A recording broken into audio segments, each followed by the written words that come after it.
Hi friend, আমি মৃণাল। আমার village cook কিচেনে আপনাদের স্বাগতম। আজকে আমি আপনাদের জন্যে মটরশুঁটির প্যাটিস নিয়ে হাজির হয়েছি। প্রথমে কিছু মটরশুঁটি ছাড়িয়ে নেব। এরপর একটা কড়াইয়ে নেব, এতে জল গরম করতে দেব, দিয়ে মটরশুঁটিগুলো সিদ্ধ করে নেব। লবণ দিলাম,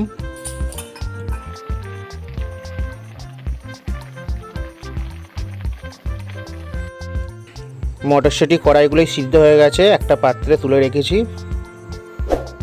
এরপর আমি ময়দাটাকে মেখে নেব। বেশি শক্ত করে মাখবো না, হালকা নরম রাখতে হবে। এরপর কড়াইতে তেল দিয়ে কিছু কাঁচা লঙ্কা আর সিদ্ধ করে রাখা মটরশুঁটি কড়াইগুলো দিয়ে ভালো করে ভেজে নেব। এরপর আমি এতে দিলাম আদা রসুনের পেস্ট। এবার একটু ভালো করে ভেজে নেব।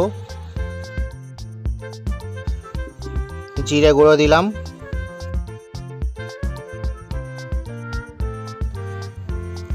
এরপর এতে আমি চিনিটা দিয়ে দেব।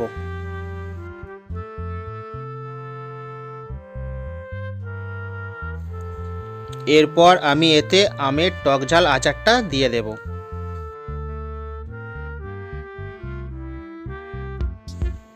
লবণ দিলাম,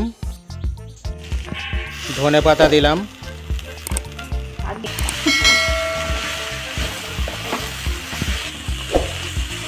এরপর ময়দাটাকে নিয়ে একটি লেচি বানিয়ে নেব।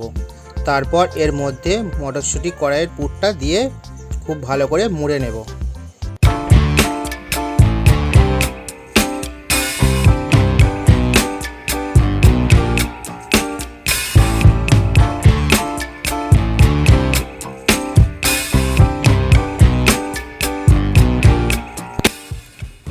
প্যাটিসটা রেডি হয়ে গেছে, এবার ভেজে নেব।